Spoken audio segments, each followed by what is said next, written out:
लाडकी बहीण योजनेपासून नव्या पात्र लाभार्थी वंचित. 18 वर्षे पूर्ण झालेल्या भगिनी सरकारसाठी धोडक्या. असे व्हिडिओ पाहण्यासाठी लाईक करा, कमेंट करा, शेअर करा आणि आमच्या चॅनलला सबस्क्राईब करा. राज्य सरकारच्या मुख्यमंत्री माझी लाडकी बहीण योजनेसाठी नव्याने पात्र ठरणाऱ्या महिलांना अर्ज करण्याची सुविधा उपलब्ध नसल्याने त्या लाभापासून वंचित राहत आहेत.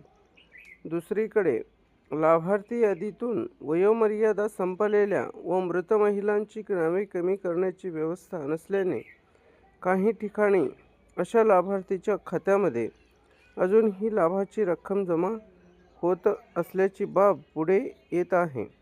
त्यामुळे योजनेच्या अंमलबजावणीबाबत प्रश्नचिन्ह उपस्थित होत आहेत.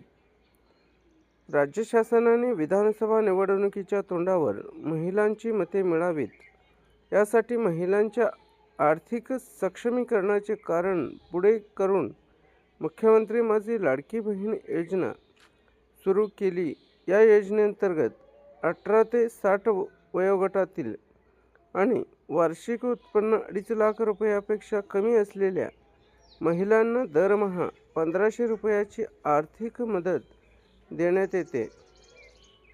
15 सप्टेंबर 2024 पर्यंत अर्ज केलेल्या पात्र महिलांना या योजनेचा लाभ मिळण्यास सुरुवात झाली.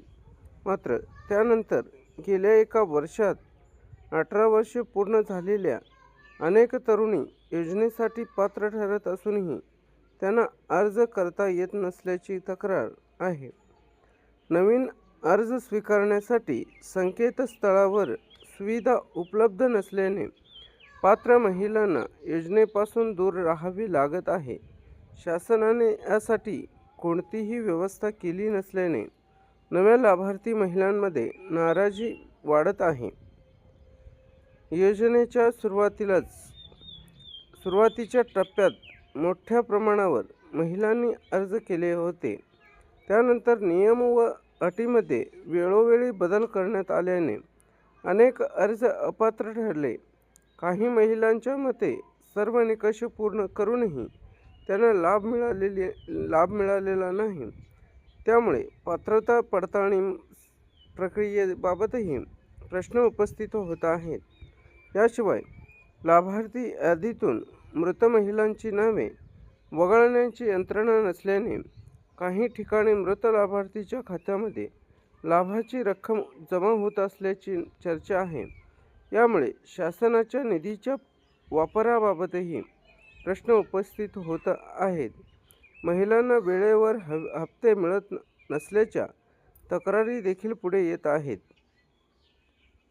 निवडणुकीपूर्वी महिलांसाठी महत्त्वाकांक्षी योजना म्हणून जाहीर करण्यात आलेल्या या योजनेत नव्याने पात्र ठरणाऱ्या महिलांना सामावून घेण्याची मागणी जोर धरू लागली आहे. शासनाने या बाबीची दखल घेऊन आवश्यक सुधारणा कराव्यात अशी अपेक्षा व्यक्त होत आहे. हा व्हिडिओ आवडला असेल तर लाईक करा, कमेंट करा, शेअर करा आणि आमच्या चॅनलला सबस्क्राईब करा. असेच नवनवीन व्हिडिओ आपल्यापर्यंत पोहोचत राहतील.